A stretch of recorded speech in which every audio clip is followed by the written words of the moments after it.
Hello again, everyone. I'm Dr. Bowman, and this is Cooking with Dr. B. Nikki's not with us today, so it's just me flying solo. I do integrative and functional medicine here in Phoenix. I love teaching people how to cook. I love making cooking accessible to everyone. Today, we are going to, as always, talk about the health benefits of the food that we're making, and we're going to make a simple salad. So here in Arizona, if you may or may not know, it gets a little bit hot here in the summer. And so a lot of times we don't like to cook because it just really makes the kitchen hot, or you can be barbecuing outside. And so this particular salad would pair well with like a nice chicken breast if you were gonna barbecue that out on the grill. If you are vegan or vegetarian, then this salad is for you. We have some chickpeas, or also called garbanzo beans, and then we have some black beans. Beans are a really good protein if you are vegetarian or vegan, or even if you're not, even if you just don't want to have meat that particular meal. They're very high in protein. They are also, the chickpeas are very high in isoflavones. So isoflavones are really good for your hormone balance. So these are also called phytoestrogens, and phyto just means that it's present in plants. And they're just a very nice whole food that supports your estrogen balance. Honestly, whether you are a man or a woman. And then we have our black beans. These are also called lectins. Now, lectins, about 10% of people may be sensitive to lectins. So if you're sensitive to lectins, then you might experience some gas, and you might experience some bloating, maybe some abdominal cramping, or you might even experience some joint pain or fatigue, depending on if you have an autoimmune condition. So just being aware of that. Now, the other thing to notice is that this is different than like a food allergy. This would be a food sensitivity, which would basically mean that it's a different immunoglobulin that is mediating that. So if you're used to hearing about like a nut allergy where people just blow up, or they can't breathe, or their lips blow up, that is IgE mediated, and that is a true food allergy. A food sensitivity is IgG mediated. Like I said, it's a different immunoglobulin, so it's a totally different protein in the immune system. And you might not notice for 2 to 3 days that, that you're not feeling well with these. So like I said, there are only about 10% of people that are sensitive to lectins. There's a lot of ways to, tomatoes are also can be considered food. You can have food sensitivity to tomatoes as well if you're sensitive to lectins. So usually people know when they're allergic to tomatoes. So what you can do, some people say, well, I can eat pizza. I can eat pizza sauce or spaghetti sauce. What is it? And it's usually the seeds or the skin of the tomato. So one of the ways that you could do that if you loved the taste of tomatoes, but you were allergic to tomatoes or sensitive, is you could get rid of the skin and the seeds. So yeah, it's pretty lectin heavy meal today, but if you're not sensitive, so 90% of us are gonna be able to enjoy this without a problem. I kind of had everything prepared because this is one of those salads that once cut, you can just dump it all in the bowl and enjoy it. So I like to usually start with a bigger bowl because I want room to be able to mix it up. And so I'm just gonna grab a little thing here. And so what I've done is just 1 can of chickpeas. Dump that in the bowl. Now those are rinsed, chickpeas are rinsed, and 1 can of black beans, also rinsed. So if you don't rinse them, and I didn't do a great job of rinsing these, but if you don't rinse them, then you can kind of see that they can get a little mushy. So you want to make sure you rinse them. And then I put the tomatoes in whole. You might want to cut them into something more bite-sized, but the reason I put these in whole is that they will last longer. So if I put them in like they are, then I'll be able to enjoy this salad for 2 or 3 days, or even more. So there they go. And what are the proportions? There's no real proportion. It's kind of like if you like tomatoes, you put a lot of tomatoes in. If you like celery, you put a lot of celery in. So here's some celery. We've already cut it. You need to have organic celery. So if you're gonna have celery in anything, there's something called the Dirty Dozen and the Clean 15. And this is the environmental working group, so it's EWG.org.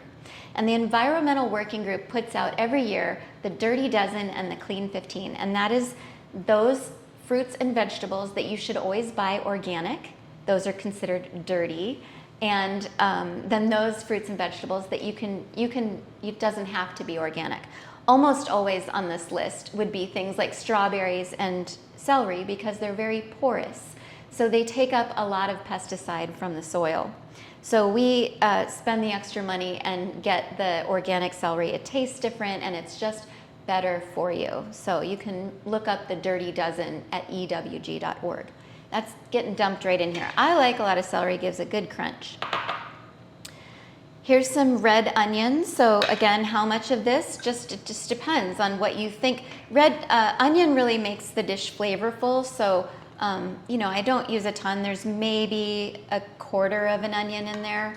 And I'll mix it up and then I'll decide, does it look like there's enough? Because you have to think about like the individual bite that the person's going to take. So if the person has a flavor of all of the things in the salad or in the dish in one bite, then it's much more flavorful and a better experience for them. So, but some of these things are bigger, so you can choose to cut them smaller if you'd like to. All right, so what I have here is I just bought a bag of the mini sweet peppers, and these are already cut.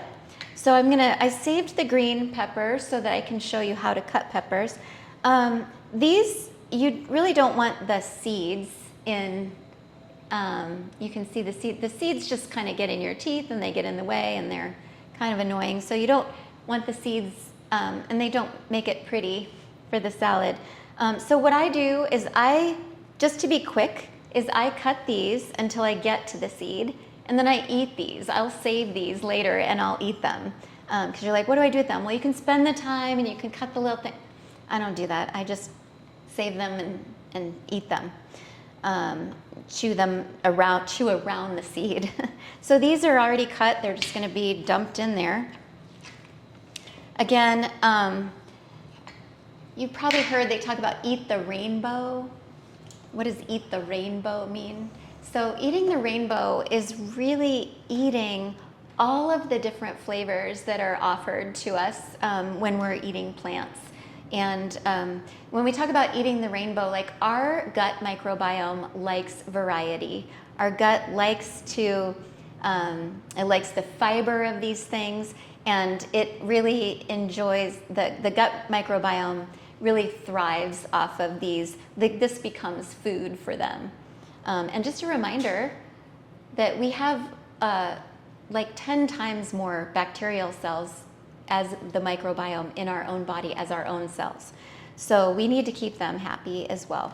So that's what eating the rainbow means. And so this has all different colors, as you see, as we start to mix it up. Then I have some cilantro. You already know if you like cilantro or not. This either tastes like soap or it doesn't. No one is like on the fence about cilantro. You either love it or you hate it. So I love it. So in here, there's going a lot of cilantro in here. But yeah, for some reason, it can taste like soap to some people. All right, so how to cut a pepper. Now this is how I cut a pepper. I'll remind you, I am not a professional chef. I've just been cutting peppers a long time.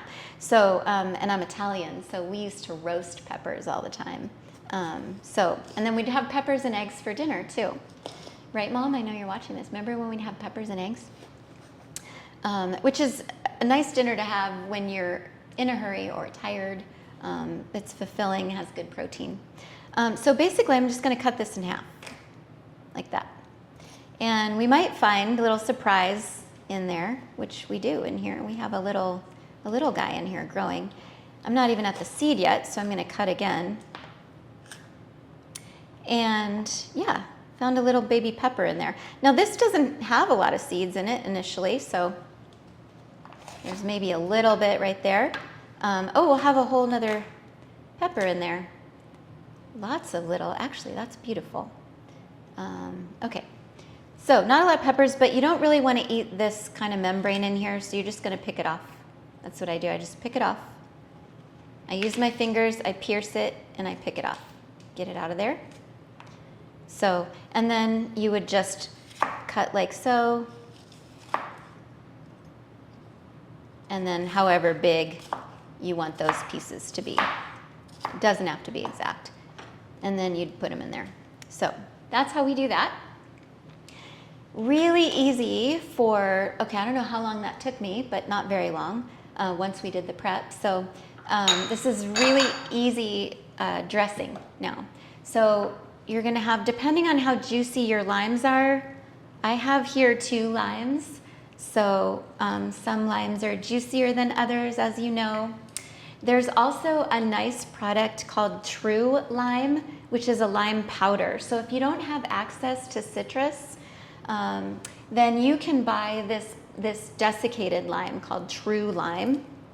And actually this one's pretty juicy, so I'll probably just put in 1.5 limes there.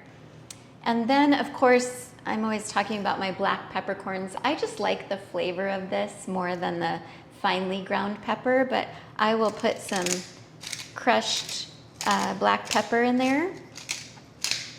And I like a lot of pepper. I'm realizing, speaking of peppers, I'm realizing that I am missing my jalapeno pepper.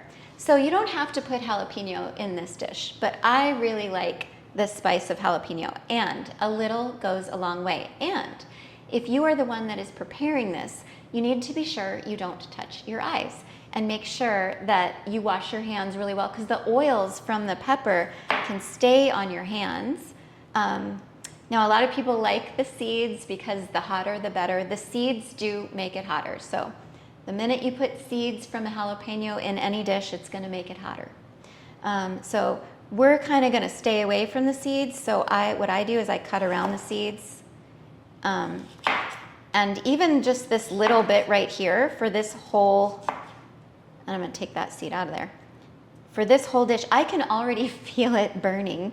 Interestingly enough, I can already feel it burning. But this is going to be a lot even for this dish. Now, jalapeno is a dish, I know, or is a pepper. I know I wasn't specific, or we didn't really worry about like the size of the peppers that we're putting in. We definitely want to cut these tiny because nobody wants to get a big piece of jalapeno pepper in their mouth, especially if they're at an event. That would not go well. They would have to run to the restroom or something and spit that out. So really tiny, we're cutting these. Chop, chop, chop, tiny, tiny, tiny. And again, this is to taste. You can certainly put a little bit in and then taste it and decide if it was like spicy enough or if you needed more. So always start low and go slow. That's what I say. That's our motto. We do that for everything in medicine. So tiny, tiny, tiny, chop, chop, chop. And then when that's done, remembering to use the back of your knife so that you don't dull your knife. That's gonna just get put in there. Okay, and then I have some garlic salt. So simple. You can also use fresh garlic, which I usually use, but I forgot it, so we're just using garlic salt. And then you're gonna use olive oil. So this is EVOO, extra virgin olive oil. And you do want a little bit of fat to help the absorption of the phytonutrients. So that's our olive oil, monounsaturated fat. And then I'm just gonna mix this up. And then one of the things I'm really excited about that my son and I found at the store is this new spice that I have yet to work with called Peri Peri. But I really liked it because it has red pepper, paprika, smoked paprika, coriander, ginger, cardamom, garlic, lemon peel, onion, oregano, and lemon oil. What does that mean for you? That means you can put anything in here you want. So you can stop right now with the pepper and the garlic salt, or you can add this Peri Peri, which I'm gonna do. Or there's also a nice adobe spice or some chili pepper. If you have tahini, you can use it. I'm not a fan of that because it's got some preservatives in it. And the only thing in this spice mix is spices. There's no preservatives in this one. So I'm just gonna mix that up, and then we are done. And so this is a nice mixing bowl. It's nice and big, but you don't really want to serve a salad out of the bowl that you mixed it in because you want it to be really pretty. And so here we have a see-through, like nice glass bowl so that you can really appreciate it.